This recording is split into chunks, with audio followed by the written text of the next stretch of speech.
राजपूत वीरता का बुलंद प्रतीक।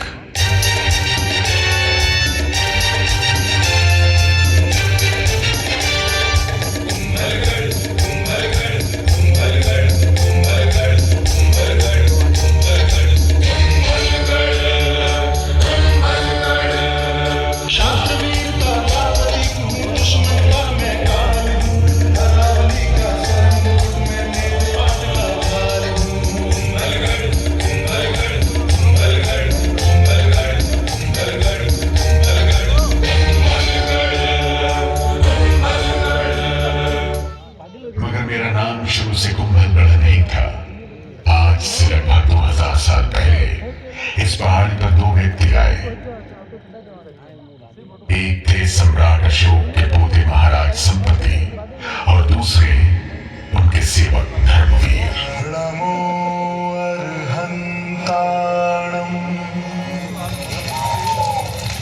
धर्मवीर, कितना मोहक स्थान है। जी महाराज। ऊंचाई पर तो है ही, चारों ओर हरियाली भी है।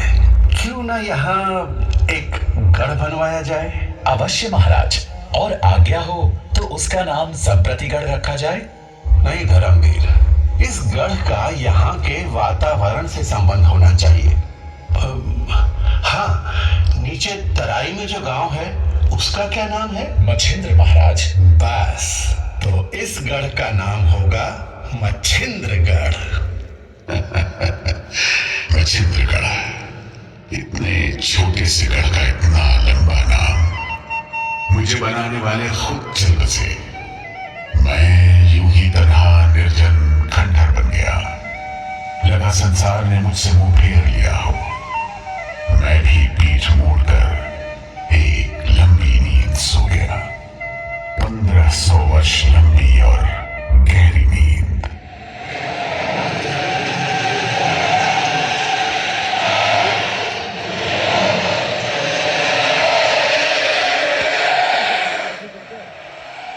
और उस नींद में मैं एक ही सपना बार बार देखता रहा कि मैं एक बहुत बड़ा, ऊंचा और शक्तिशाली गढ़ बन गया। दूसरे गढ़ों से बड़ा एक अटल और अजय दुर्ग।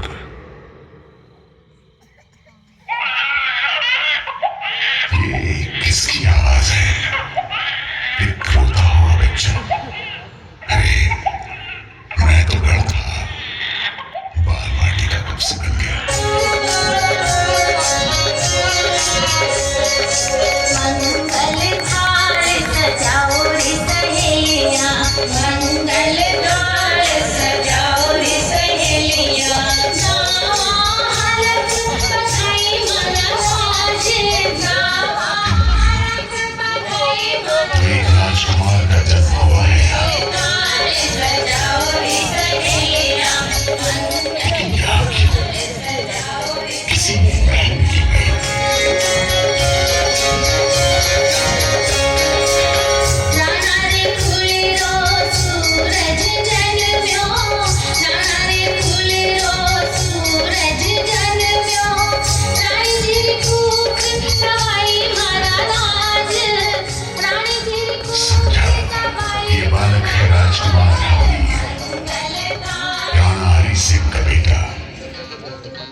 रानी माँ, बाहर चारिणी आई है। कहती है कुंवर का भविष्य बताएगी। चारिणी, आने दो उसे। खम्मा घड़ी रानी साहिबा। घड़ी खम्मा, कहो कुंवर के भविष्य के बारे में क्या जानती हो? सब कुछ जानू हुकम। कुमार राजा बनेला और कुल रो नाम रोशन करेला। सो तो है, हमीर बड़ा होकर योद्धा बनेगा। ना, योद्धा नहीं रानी जी, अरे राजा बनेंगे राजा। देख लेना, चारणी कभी झूठ ना बोले। हे देवी माँ, पर ये तो असंभव है। असंभव संभव बन गया। हमीर के बड़े होते होते मेवाड़ के शत्रु भी बढ़ते गए, तो एक के बाद एक राणा हरि सिंह और अन्य सभी पुत्रवत होते युद्ध में शहीद हो गए। बचा तो केवल हमीर। चारणी की कही बात सच होने का समय आ गया। आज से सिसोदिया वंश मेवाड़ की राजगद्दी पर विराजमान हुए हैं। आज से राणाओं के सरदार बुलाए जाएंगे। महाराणा हमीर।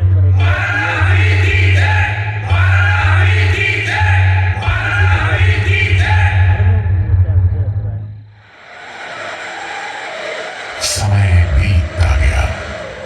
महाराणा आए और महाराणा गए, और फिर वो दिन आया जब वो आया। मेरे सपने पूरा करने वाला, मुझे पुनर्जन्म देने वाला महाराणा कुंभा।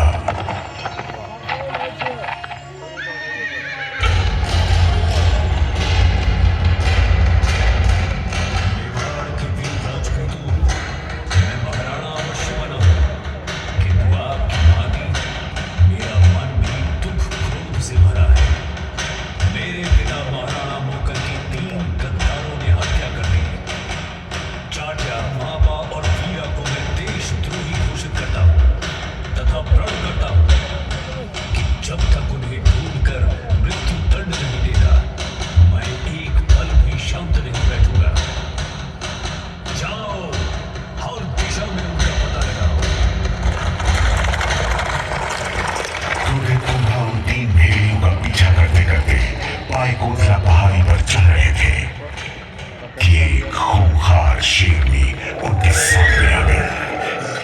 कुंभा अपना खंजर निकालकर उस पर टूट पड़े। पलक झपकते ही वो शेरनी जमीन पर वहीं ढेर हो गई।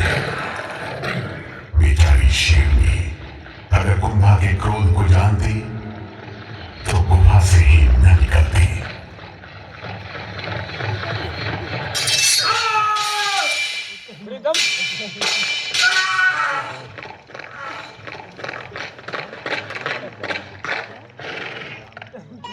राम सिंह, महाबा कहाँ गया? हुक्म, सुना है वो बचकर मालवा भाग गया। मालवा? सुल्तान खिलजी के पास? सुल्तान खिलजी को संदेश भेजिए, हम इस पूर्णिमा की रात उनसे भेंट करना चाहते हैं। सुल्तान महमूद खिलजी, सुना है महाबा को आपने शरण दी है? बिल्कुल सही सुना है आपने। कदाचित आप ये नहीं जानते कि महाबा ने घोर अपराध किया है। वो हमारा शत्रु है। शायद आपको खबर नहीं, महापा को हमने पनाह दी है और अब वो हमारा दोस्त है। इस मित्रता का भारी मोल चुकाना पड़ेगा तुम्हें सुल्तान। अंजाम की परवाह तो बुज़दिल किया करते हैं राणा कुंभा। हमारे दोस्त की तरफ अगर आंख उठाकर भी देखा तो। सावधान खिलजी, लगता है आपको प्राणों से मोह नहीं। जल्दी ही मैं उस नीच महाबा को लेने आऊंगा।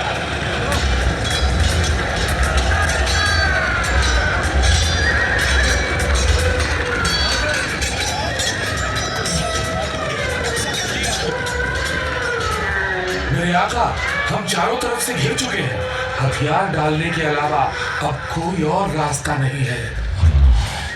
तुम ठीक कहते हो करीम। इस वक्त जुनून की बजाय दिमाग से काम लेना होगा। कुंभा कुंभा से कहो हम सुलह की दरख्वास्त करते हैं।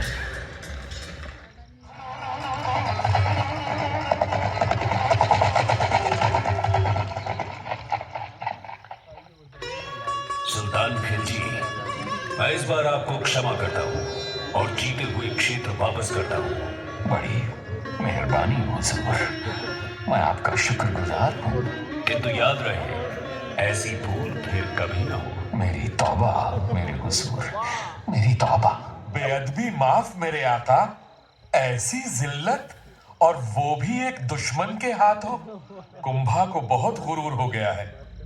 खाक में मिला दूंगा उसका ये गुरूर, नेस्तो नाबूद कर दूंगा मेवाड़ की सरजमी को।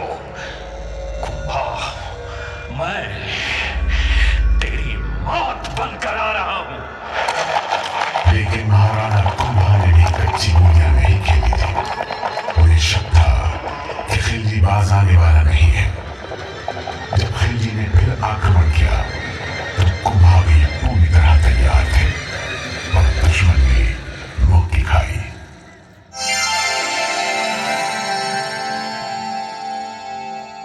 महाराणा को यह महसूस हुआ कि मेवाड़ को और भी सुरक्षित करने की जरूरत है।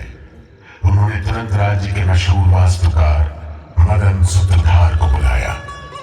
खम्मा गणे हुकुम, मैं आपकी सेवा में उपस्थित हूँ। मदन सूत्रधार, आपने गढ़ और महल बनाने में बड़ा यश कमाया है।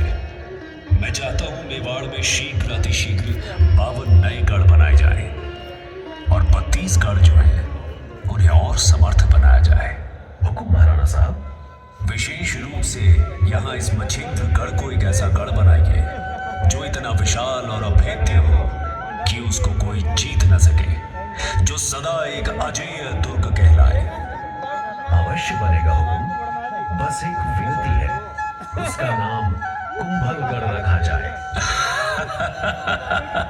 ठीक ही तो है, कुंभलगढ़ और मैं जुड़वा भाइयों की भांति मेवाड़ की रक्षा करेंगे। मेरा सपना पूरा होने लगा। नया जन्म, नया रूप, नया नाम। लेकिन मैंने सुना है मुझे बनाते समय शुरुआत में एक अनोखी समस्या सामने आई।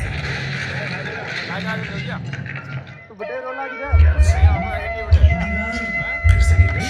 जी मदन जी, पिछले 6 दिनों से यही हो रहा है।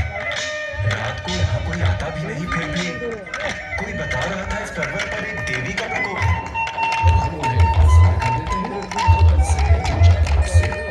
नीचे रत्न गांव में एक मेड़ बाबा है, केवल वे ही इस समस्या से मुक्ति दिला सकते हैं।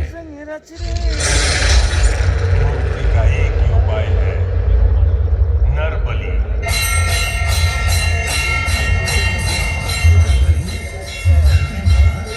नहीं तो दीवारें बनती रहेगी, गिरती रहेगी।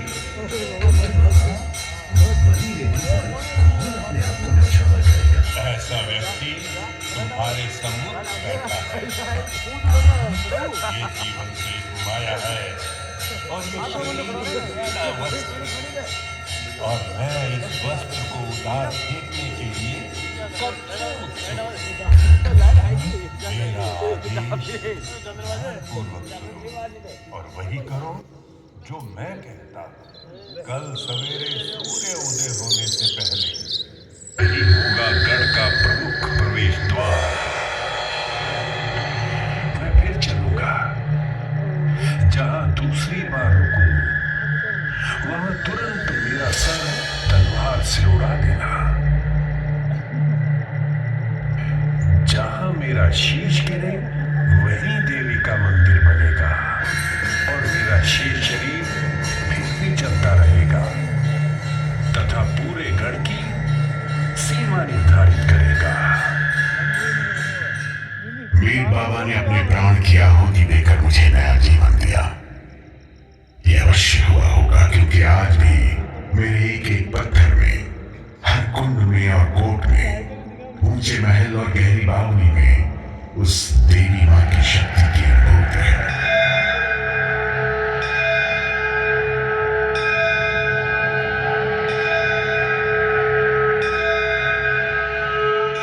मेरी 25 मील लंबी दीवार इतनी बड़ी और विशाल विशाल है कि इस पर 8 अश्व एक साथ दौड़ सकते हैं।